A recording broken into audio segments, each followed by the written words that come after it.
北戴河会议刚落幕，外界马上把焦点锁定到即将登场的北京93大阅兵。可就在此时，惊人的爆料传出，这次阅兵竟然准备了3套应急方案。万一习近平身体出问题，将由中央军委副主席张又侠代替出场。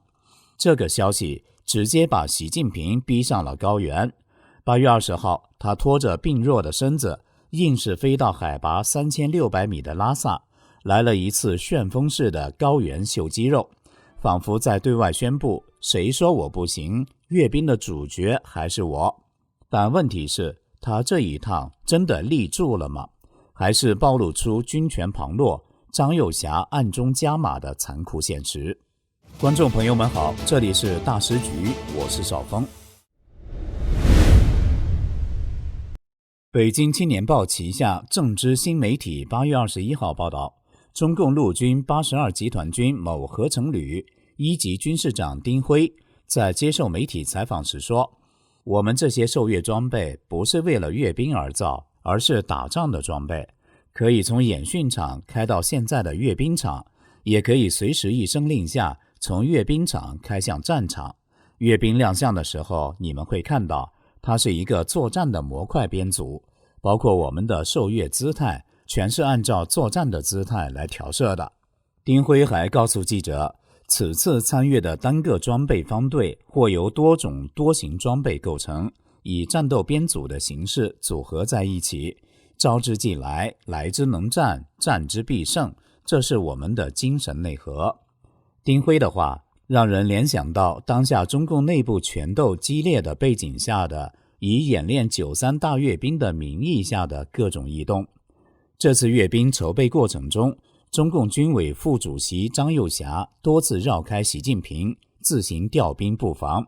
特别是调动特战部队进驻京郊阅兵基地，被认为是未报先行。丁辉是何许人？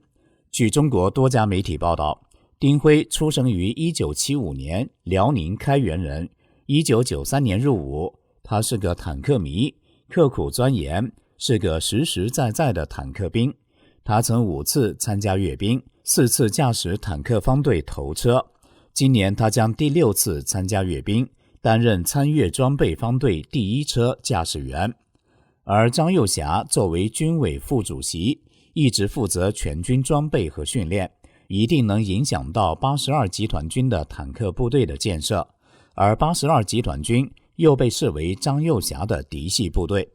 今年的阅兵更不同以往，明明是9月初的阅兵，北京市公安局8月初就规定，要从8月9日晚开始对天安门周边的整个核心区实施戒严，除了专用车辆谁都进不去。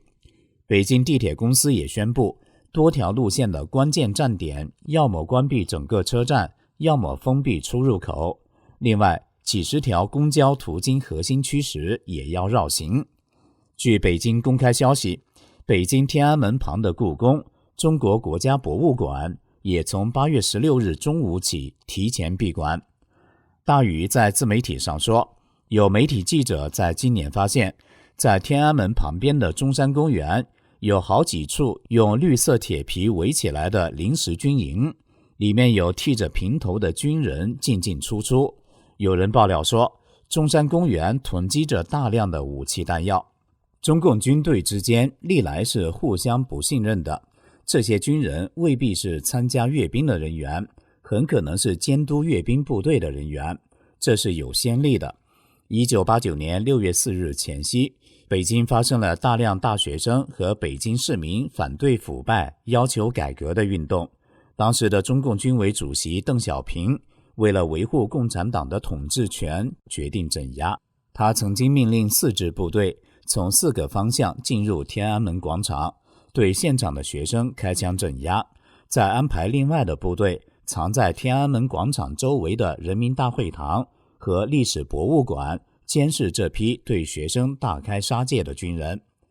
习近平似乎对军队无能为力，他在军中的左膀右臂，原中共中央军委政治工作部主任苗华已经落马，中央军委副主席何卫东也已经失踪5个月了。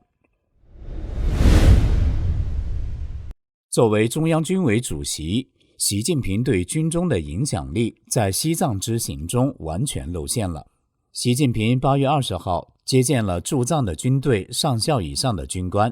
通常情况下，军委主席一般接见的都是师以上及大校以上的干部，这次接见上校一级的档次降低了。还有，这种情况下一般都会由一名中共军委副主席和中央军委政治工作部主任陪同，但军委副主席张又侠显然不给习近平这个面子，所以他根本就没有去，而政治工作部主任苗华已被抓，另外一名军委副主席何卫东失踪，使得习近平只能由没有实际军权的中共军纪委书记张生明陪同了。按理说，军委主席来到西藏接见军官，他们都应该悉数到场，但诡异的是，管辖西藏的西部战区司令和政委汪海江、李凤彪均未露面，而西藏军区司令王凯也缺席。而西部战区是张又侠的老巢，他于1994年到2005年曾担任中共陆军第13集团军副军长、军长，这些军官都表现出对习近平不屑一顾的态度。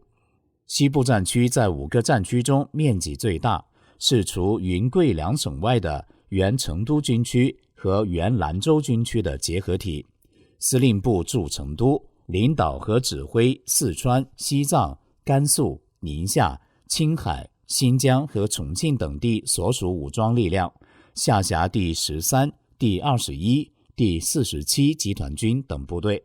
习近平的西藏之行身边还缺了一个很重要的人物，就是中央军委办公厅主任。